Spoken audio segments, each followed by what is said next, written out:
मित्रों नमस्कार। जैसा कि आप जानते हैं कि मैं जाति का विनाश से कुछ चीज़ें आपको सुना रहा हूँ और आप देख पा रहे हैं कि इसके 17 और 18 जो बिंदु है उसको मैं यहाँ आज ले रहा हूँ। तो चतुर्वर्ण शूद्रों के लिए निकृष्टतम व्यवस्था होगी। चतुर्वर्ण को व्यवहार में लाया जा सकता है, यह मान लिया जाए, तब भी मैं यही कहूँगा कि यह शूद्रों के लिए सबसे बुरी व्यवस्था होगी। ब्राह्मण को ज्ञान की उपासना करनी चाहिए, क्षत्रियों को शस्त्र धारण करना चाहिए, वैश्यों को व्यापार करना चाहिए और शूद्रों को सेवा करनी चाहिए। सुनने में ऐसा लगता है मानो यह श्रम का विभाजन हो। इस सिद्धांत का आशय क्या था? शूद्रों को कुछ और करने की ज़रूरत नहीं है, या यह कि शूद्रों को कुछ और करने नहीं दिया जाएगा। यह एक दिलचस्प सवाल है। चतुर्वर्ण्य का बचाव करने वाले इसे पहला अर्थ देते हैं। वे कहते हैं शूद्र को संपत्ति अर्जित करने का कष्ट क्यों करना चाहिए जब 3 उच्चतर वर्ण की उसकी व्यवस्था करने के लिए प्रस्तुत है।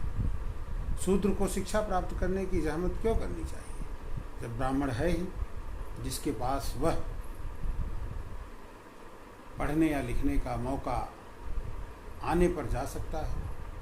शूद्र को शस्त्र धारण करने की क्या जरूरत है जब उसकी रक्षा करने के लिए क्षत्रिय मौजूद है। इस अर्थ में समझे जाने पर चतुर्वर्ण का सिद्धांत कहा जा सकता है कि शूद्रों को प्रतिपालित और अन्य 3 उच्चतर वर्गों को उनके अभिभावक का दर्जा प्रदान करता है। इस व्याख्या की रोशनी में यह सिद्धांत एक सरल, उदात्त और आकर्षक सिद्धांत है। चतुर्वर्ण की अवधारणा के पीछे काम कर रहे सिद्धांत के बारे में यह नज़रिया सही है, यह मान लें, तब भी मुझे लगता है कि यहाँ सिद्धांत त्रुटियों या दुष्टताओं की संभावना से मुक्त नहीं है। अगर ब्राह्मण, वैश्य और क्षत्रिय ज्ञान की उपासना करने, आर्थिक गतिविधि में व्यस्त होने और दक्ष सैनिक होने में असमर्थ रहते हैं, जो उनका अपना कर्तव्य है, तब क्या होगा? इसके विपरीत मान लीजिए कि वे अपना काम ठीक से नहीं करते और शूद्रों के प्रति या एक दूसरे के प्रति अपने कर्तव्य की अवहेलना करते हैं। अगर वे शूद्रों की सहायता उचित शर्तों पर नहीं करते या मिल जुल कर उन्हें दबाए रखते हैं, तब शूद्रों का क्या होगा? शूद्र के और इस तर्क से वैश्य या क्षत्रिय के हितों की रक्षा कौन करेगा जब जो व्यक्ति उसके अज्ञान का फायदा उठाने की कोशिश कर रहा है वह ब्राह्मण है? शूद्र की और इस तर्क से ब्राह्मण और वैश्य की स्वतंत्रता की रक्षा कौन करेगा जब वह व्यक्ति जो इस स्वतंत्रता को लूट रहा है क्षत्रिय है? एक वर्ग की दूसरे वर्ग पर अंतर्निर्भरता अपरिहार्य है। एक वर्ग की दूसरे वर्ग पर निर्भरता की भी कभी कभी इजाज़त दी जा सकती है, लेकिन एक व्यक्ति को उसकी जीवन धारक आवश्यकताओं के लिए दूसरे पर निर्भर क्यों बनाया जाए? शिक्षा सभी को चाहिए, आत्मरक्षा के साधन सभी को चाहिए। प्रत्येक व्यक्ति के आत्मरक्षण के लिए वे सर्वप्रमुख जरूरतें हैं। किसी व्यक्ति का पड़ोसी शिक्षित और शस्त्र संपन्न है, यह तथ्य उस आदमी की मदद कैसे कर सकता है जो अशिक्षित और शस्त्र रहित है? पूरा सिद्धांत ही बेहुदा है। ये सवाल हैं जिन्हें लेकर चतुर्वर्ण के समर्थक चिंतित दिखाई नहीं देते, लेकिन ये बहुत ही जरूरी सवाल है। यह मान लिया जाए कि चतुर्वर्ण की अवधारणा में विभिन्न वर्गों का आपसी संबंध अभिपालित और अभिभावक का है और चतुर्वर्ण की वास्तविक अवधारणा यही है, तो यह स्वीकार करना होगा कि इस प्रणाली में अभिभावकों की करतूतों से बचाने के लिए कोई सुरक्षामूलक प्रावधान नहीं है। चतुर्वर्ण की अवधारणा अभिभावक और अभिपालित के संबंध पर आधारित रही हो या नहीं, इसमें कोई संदेह नहीं कि व्यवहार में यह संबंध मालिक और नौकर का था। ब्राह्मण, क्षत्रिय और वैश्य, ये तीनों वर्ग अपने पारस्परिक संबंधों से बहुत खुश नहीं थे, लेकिन समझौता करके उन्होंने किसी तरह आपस में काम चलाऊ रिश्ता बनाए रखा। ब्राह्मण क्षत्रिय की चापलूसी करता था और दोनों मिलकर वैश्य को जीने देते थे ताकि वे खुद उस पर जी सकें, लेकिन तीनों ने मिलकर शूद्र को दबाए रखा। उसे संपत्ति अर्जित करने की स्वतंत्रता नहीं थी, ताकि वह तीनों उच्चतर वर्गों के नियंत्रण से बाहर न जा सके। उसके लिए ज्ञान प्राप्त करना वर्जित था, ताकि वह अपने हितों पर अनवरत ध्यान न रख सके। उसे अस्त्र शस्त्र रखने की अनुमति नहीं थी, ताकि वह उनकी सत्ता से विद्रोह न कर सके। शूद्रों के साथ त्रिवर्णिकों का व्यवहार ऐसा ही था। इसकी गवाही देते हैं मनु के कानून। कानून की कोई ऐसी संहिता नहीं है जो सामाजिक अधिकारों के मामले में इससे ज़्यादा निकृष्ट हो। सामाजिक अन्याय का कहीं से भी कोई उदाहरण इसके आगे फीका पड़ जाने को बाध्य है। जिन लोगों को इन सामाजिक बुराइयों का शिकार बनाया गया, उन असंख्य लोगों ने इसे बर्दाश्त कैसे किया। विश्व के अनेक देशों में सामाजिक क्रांतियाँ हुई हैं, भारत में सामाजिक क्रांतियाँ क्यों नहीं हुई? इस प्रश्न ने मुझे लगातार बेचैन रखा है।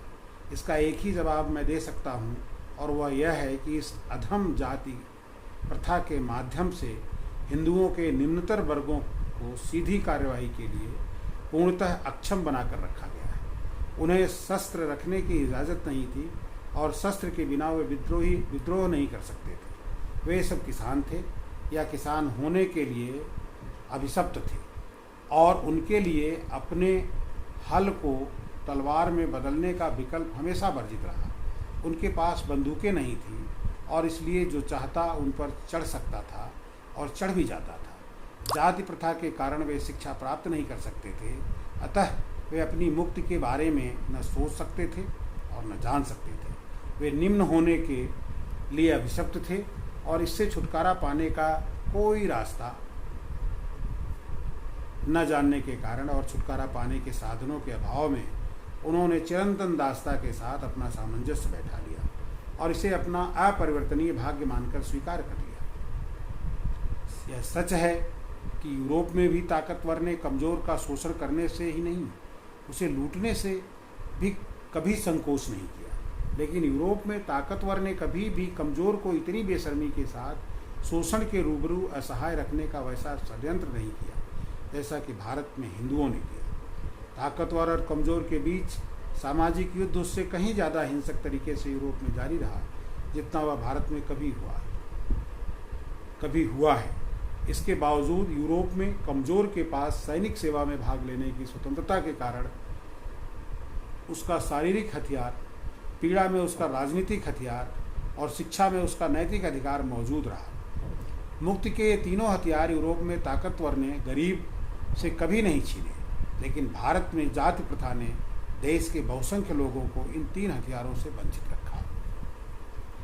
सामाजिक संगठन का जाति व्यवस्था से ज़्यादा अपमानजनक कोई रूप नहीं हो सकता। यह व्यवस्था लोगों को निर्जीव बनाती है, उन्हें लकवाग्रस्त करती है और विकलांग बना देती है और अर्थपूर्ण सक्रियता से दूर रखती है। यह कोई अतिशयोक्ति नहीं है।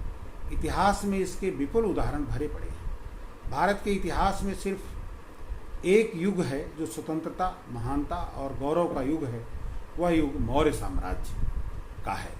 बाकी सभी समयों में भारत पराजय और अंधकार से ग्रस्त रहा है। लेकिन मौर्य युग वह समय था जब जाति प्रथा का संपूर्ण विनाश हो चुका था। जनसंख्या का सबसे बड़ा हिस्सा शूद्रों ने मानवीय गरिमा और सम्मान प्राप्त किया और देश के शासक बन गए। पराजय और अंधकार का समय वह था जब जाति व्यवस्था फल फूल रही थी और देश की जनसंख्या के ज़्यादातर हिस्से को बर्बाद कर रही थी। अब इसी प्रसंग में मैं 18वें बिंदु को लेता हूँ। इसका टाइटल है चतुर्वर्ण नई चीज़ नहीं है, यह उतनी ही पुरानी है जितने वेद।